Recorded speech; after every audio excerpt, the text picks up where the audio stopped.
坦白说，你在认识一个新朋友有过一段时间之后，已经过了那个破冰期的时候，你们总会有机会在一个相对私密的空间，2个人或者3个人或者4、5个玩的比较好的朋友，开始聊一些稍微for 内心的话题。然后你们这个话题中一定会有一个就是，哎，你到底喜欢什么样子的男生或者女生？然后我坦白说，所有的话题里头，我最喜欢聊的就是这个话题，而尤其就是喜欢的男生的外形。不为什么，我也不是在评价男生或者是给男生分等级什么的，你们不要延伸的太多。我非常讨厌别人过度曲解我的话。然后我在聊我喜欢的男生的外形的时候，我的逻辑就是我在聊的过程中，我一定会举很多例子，然后这些例子一定是比如说我喜欢怎样怎样的，我喜欢高的，我喜欢壮的，我喜欢头发长的，或者是头发短的，或者是寸头。我在聊这些的时候，我的脑海里一定会形成一个既有的一个形象出来，然后在形成这个脑洞的时候，我会幻想着我仿佛正在跟这样子的一个男性在谈恋爱或者是相处之类的，他会满足我这方面的那个精神需求。你们能明白我在形容的那个氛围吧？就是表面上我似乎是在跟你们只是说在随意的评价男性或者是怎样乱鸡婆乱哈拉，但实际上我在聊天的过程中，我是在对我自己的精神世界的一种弥补。所以今天算是一个抚慰我自己内心的一个主题，就是我喜欢什么样的男性（括号外形篇）。我最近有在也不是追综艺啦，就是在看电视的时候，因为我之前有录视频说过，我跟我爸是错峰的在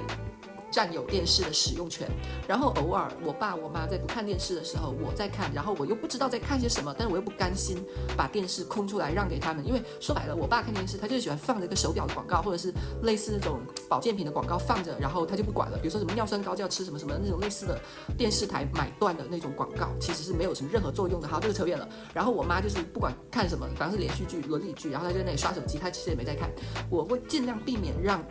我的电视使用期间电视变成这样，所以呢，我就会去刷一些即使我不看的综艺，然后我就放在那儿。但是那个综艺绝对不是无聊的，就是你稍微偶尔余光瞟到一眼，你是可以看个1-2秒的，你是能看进去的。然后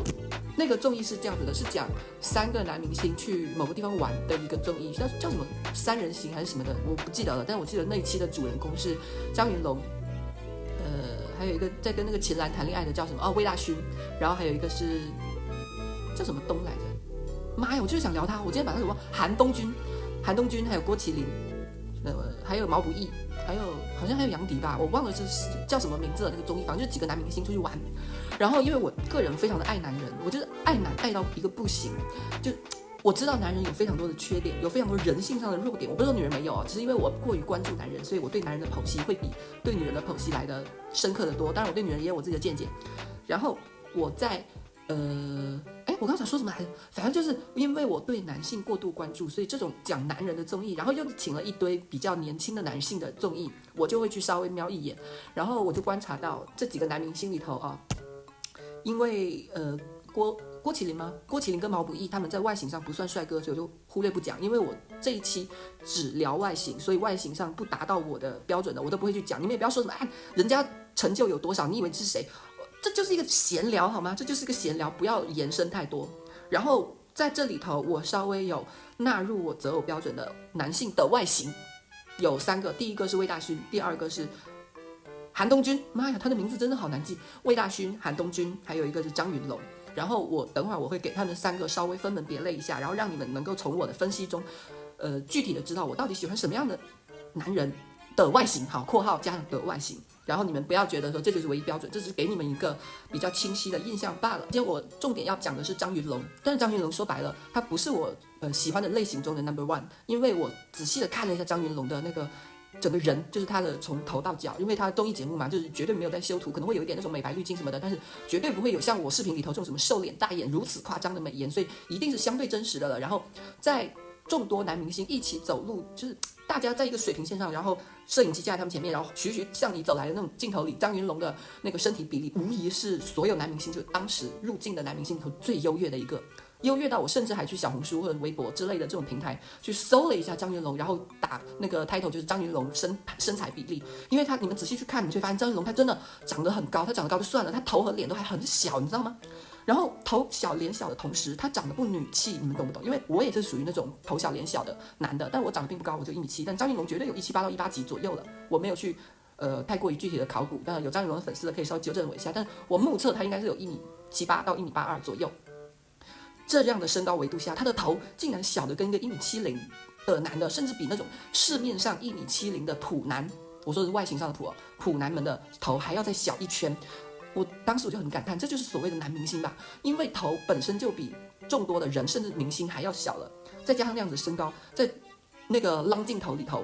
把张云龙衬托的真的是太过于好看了。但是因为他头跟脸的那个骨头啊太过于小了，所以显得即使他已经长得很高了，然后再加上他其实看得出来他是有在练肌肉的，身材也是该有的都有，但是就是会比旁边的某几位男明星显得有点不那么的大只。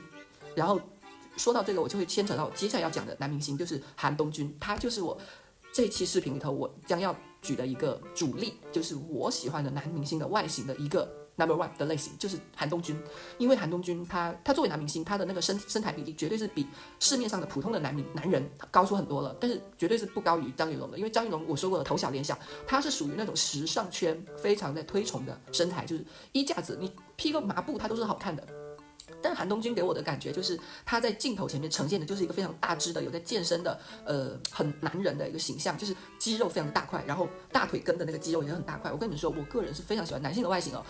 长相上我就不多说了，就以男明星为最低标准好不好？你至少长得有个人样，然后在这个基础上你的身体一定要尽可能大跟壮。在这方面我觉得北方的男人比较容易达到这个标准，因为我之前有去过哈尔滨玩，跟我妹去了1周吧。我总体上发现，就是不论他们是高的还是矮的，他们整体的骨架就是大的，他们不太容易变成那种很瘦很小的人类。然后当然也有类似于像张一山啊这种的，明明是北方人但却瘦的跟个猴子一样的人也是有的，但是我只能说普遍值好不好？普遍值都是那种比较大骨架，然后你稍微有点健身，他都会趋近于欧美男人的那种水准。说白了，我就喜欢大块头的男的。抛开长相不讲，从体型上，我喜欢那种很大只，尤其是大腿根，那个大腿根的那个肌肉啊，一定是要很壮，然后能够把裤子的那个布料绷得很紧的那种感觉的男的，我真的好爱哦。我记得有一段时间，我疯狂的在跟那种航空行业的，比如说空少啊、机长啊之类的男人在约会的时候，我不知道为什么他们是有那个职业的人是有在经常健身的关系，他们真的每个人的肌肉都很大块，然后因为说白了，你做这种航空行业，你对颜值的要求就是会有一个标杆，所以你不会丑到哪去。当然里头也有不是那么合我心意的外形，但是体型上他们真的都没有在跟你欺诈的，你们懂吗？就是他没有在调角度什么的。就是我在跟他们吃饭的时候，或者是喝咖啡的时候，我都会盯着他们的裆部，不是说那个裆部的重点那一块，我是说盯着他们的下盘区域。这时候你的目光就会游离在他们的裆部跟那个大腿根的那个位置。不得不说，大腿根健壮的男性就是会增加很多那种性张力。你们如果不明白我说的，你们可以去多参考一些那种健身房的男人，就他们很喜欢拍那种坐在就两腿大开坐在那个器材的那个凳子上面，然后举重的那个照片，你们只看他的下盘就好了，你们就会知道我说的性张力是什么了。我对于什么那种优越的二头肌啊、斜方肌啊，还有胸肌什么我都还好，我比较在意的是男人下盘的肌肉。反正就是这样子，因为我个人是偏比较色欲熏心的那种审美，好不好？你们也不要太过于抨击我的，我觉得人各有所好，我只是在跟你们说我喜欢什么类型，并不代表你不属于这个类型，你就是个垃圾。你们不要把我的这支视频里面所讲的话当成是什么踩一捧一的范例，我只是在跟你们陈述我喜欢什么，就像是我喜欢吃怎么说，就像我跟你们说我讨厌吃苦瓜，但是不代表我觉得苦瓜不好，我认可苦瓜的营养价值，我也认可苦瓜在蔬菜界的地位，但是我就是不喜欢吃，那能怎么办？我不是说苦瓜不好，只是我不喜欢 I don't like it， 明白吗？这只是一个正常的讨论，我并没有在说那种细狗怎样怎样不好，而且我都已经抛开人品还有道德层面，单从外表在聊这个事情了，所以你们就不要再吹毛求疵了好吗？这只是一个单聊外形，并且是我喜欢的外形的一个视频主题。然后体型上，我喜欢下盘，尤其是大腿根的肌肉很大块的男的，就是你们在健身的男的，你们比起去练胸什么的，我更希望你们能够练练腿。然后腹肌的话，我是觉得有则更好，但没有我也无所谓。我甚至稍微喜欢一点那种有点软软的小肚子的男的。然后怎么说呢？叫什么专业术语叫做纸包肌，我非常喜欢纸包肌的身材。然后体型上面是这样子，然后身高上面的话，因为我说了我喜欢大只的男的，那么你要大只。光是肌肉量大其实是不够的，你一定得长得也比我高，然后再加上你肌肉量大，就会在我面前形成一堵墙或者是一座山的那种视觉的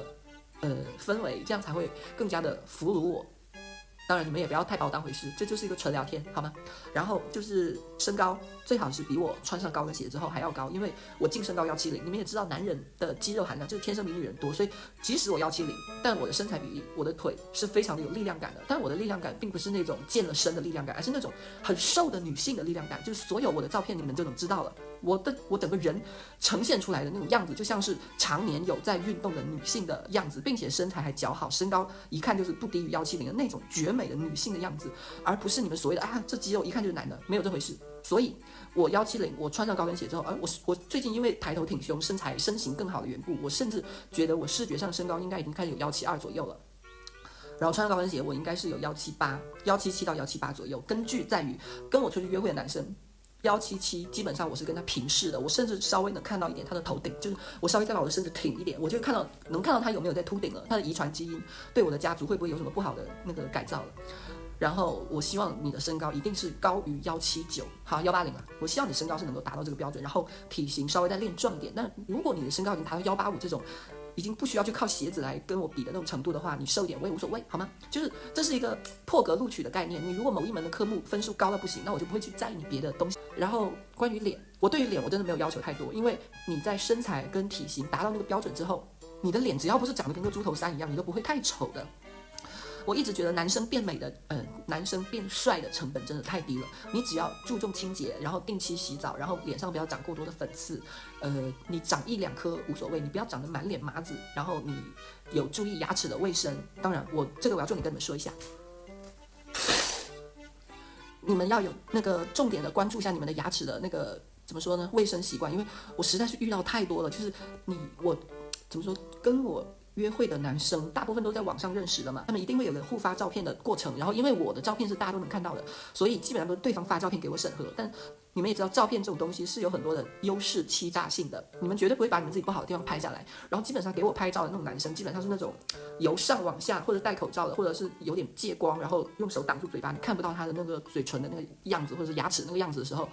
我心里面就会稍微提高一点警惕。而且事实证明，我的这种直觉基本上都没错，好吗？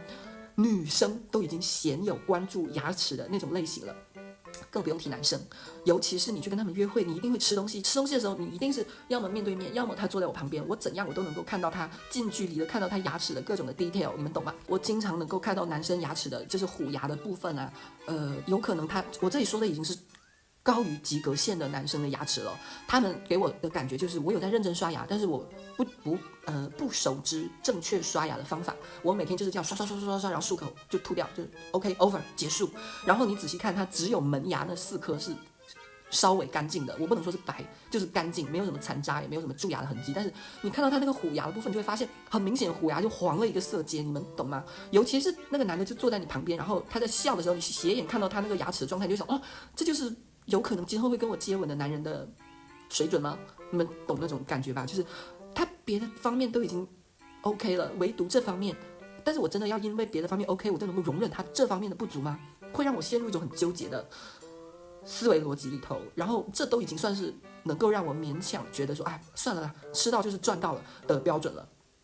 更有甚者，就是他闭嘴的照片，或者是稍微比较摆酷、戴口罩、借光的照片，都还是 OK， 还能看。但是你真的见面之后，你牙齿歪到一个不行，歪到什么程度？就是如果他变成吸血鬼或者变成狼人，警方是能够从那个死者的那个齿痕断定说凶手就是他，因为他那个齿痕、那个牙齿的乱的程度是独一无二的。我不是说乱，你可以牙齿乱，但是你稍微注重一下，你定期去洗个牙吧，拜托。那个缝与缝之间，你们懂吗？有些人的牙齿乱是这样子的，你们懂吗？牙齿跟牙齿的这个地方，他根本不刷的，有可能是他刷不到，但是你有各种方法能够让他刷得到，但是你就是不管他，他已经形成一种黑边了，会让人看得很倒胃口。还有一些男生牙齿的那个牙齿和牙龈的交界线是发黑的，这种多见于有在做根管治疗戴牙冠的男的，但他们不舍得花大价钱去用好的牙冠，然后长年累月不好好护理牙齿所导致的这种习惯。还有我有一任就是约会的男生，他过于自来熟了，然后见面之后就跟我稍微多见了几次面之后，他开始跟我聊他蛀牙的情况，然后跟我说，你看我那个牙的那个蛀牙的状态，直接把嘴巴大张让我看他的蛀牙。我觉得先不要，我当时心里面是这样想，但我还是看了之后，当下我就知道了，我不可能会跟他再有第2、第3次约会了。我这个人牙癖很严重，我非常的希望就是你别的方面都不达标，但只要你有一口健康的好的牙齿都会给我无形中加非常多的分。但是我这里指的好牙齿，并不是那种像戴过牙套一样非常整齐，然后非常洁白，不是这样子的。我一开始我也有这种错误的认知，就是你牙齿乱你就不 OK。但是最近我有在那个疯狂的痴迷日本的明星，我发现日本明星很多牙齿也是乱的，但是他们仍然是好看的。但是他们这种好看，你得看久了你才能够 get 到。但是日本的明星他们的好看是有一个共性的，就是他们笑起来是非常的好看的。他们有可能牙齿不整齐，但是他们笑起来一定是给你一种非常灿烂、非常的健康、非常的明媚的感觉。我举不出例子，但是我能知道那种感觉，就是其实国内也有牙齿偏乱的，你有虎牙有什么，但你笑起来就是很让人治愈。比如说刘昊然，好吗？我刘昊然的牙齿我就非常喜欢，而且他的牙齿是我觉得乱的好看的那种，所以我并不是让你牙齿整齐，你可以乱，但你希望你乱的好看。再不济，你好不好？你给我认真的去定期去洗牙，你不要给我在那里有什么牙结石什么的，真的很恶心。我跟你接吻的时候我是会伸舌头的，你想让我吃你的牙结石吗？那个污垢，那个牙垢 ，Oh my god！我是要跟你接吻的，我是要跟你调情的，我不是要帮你刷牙的 ，OK？ 这种东西虽然你在讲出来的时候你会觉得很刺激，但做的时候其实很恶心了。然后牙齿这方面我不多说，我花了太多篇幅讲它了。还有一点就是，我个人比起单眼皮小眼睛的男生，我更加偏爱浓眉大眼的男生。虽然我知道那种男生桃花，尤其是烂桃花很多，而且经常渣男的几率比较大，但是我只是觉得浓眉大眼的容错率会比单眼皮小眼睛的高。但是你如果单眼皮小眼睛，但是你五官搭配很和谐，长得很好看的话，那你就是绝杀。